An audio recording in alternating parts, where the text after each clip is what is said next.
कराची में मानसून की धुआंधार एंट्री। बादल कहीं जमकर बरसे तो कहीं सिर्फ बूंदाबांदी हुई। शाह फैसल, मलीर और करंगी में तेज बारिश। गुलशन इकबाल, सचलगोट में मूसलाधार बारिश हुई। सोहराबगोट, सफूरा, यूनिवर्सिटी रोड पर तेज बारिश हुई। बारिश के बायस ट्रैफिक की रवानी भी मुतासिर रही। बिजली गायब हो गई।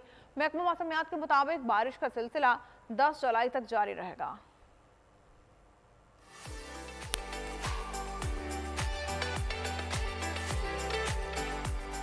आग बरसाता सूरज शहरियों को दिन भर निढाल करता रहा। मौसम तो अबरआलूद रहा, लेकिन गर्मी गजब की थी। लेकिन अंधेरा होते ही मौसम यकदम तब्दील हुआ। शहर में हब्स की जगह ठंडी ठंडी हवाओं ने ले ली। कराची में मानसून की पहली बारिश ऐसी हुई कि बादल कहीं जमकर बरसे तो कहीं सिर्फ बूंदाबांदी हुई। शाह फैसल, मलीर और कोरंगी में तेज बारिश शुरू हुई। गुलशन इकबाल, सचलगोट में मूसलाधार बारिश हुई। सोहराबगोट, सफूरा, यूनिवर्सिटी रोड पर तेज बारिश हुई। आयशा मंजिल, लियाकताबाद, नाज़ाबाद में भी बरसात। गुरु मंदिर, जमशेद रोड, बहादुराबाद, नुमाइश पर तेज बारिश हुई। कराची के मुख्तलिफ इलाकों में बारिश की पहली बूंदाबांदी के साथ लाइट गुल हो गई। मुख्तलिफ इलाके अंधेरे में डूब गए, जबकि मुख्तलिफ इलाकों में ट्रैफिक की रवानी भी मुतासिर रही। महकमा मौसमियात के मुताबिक कराची में वक्फे से बारिश का सिलसिला 10 जुलाई तक जारी रहेगा।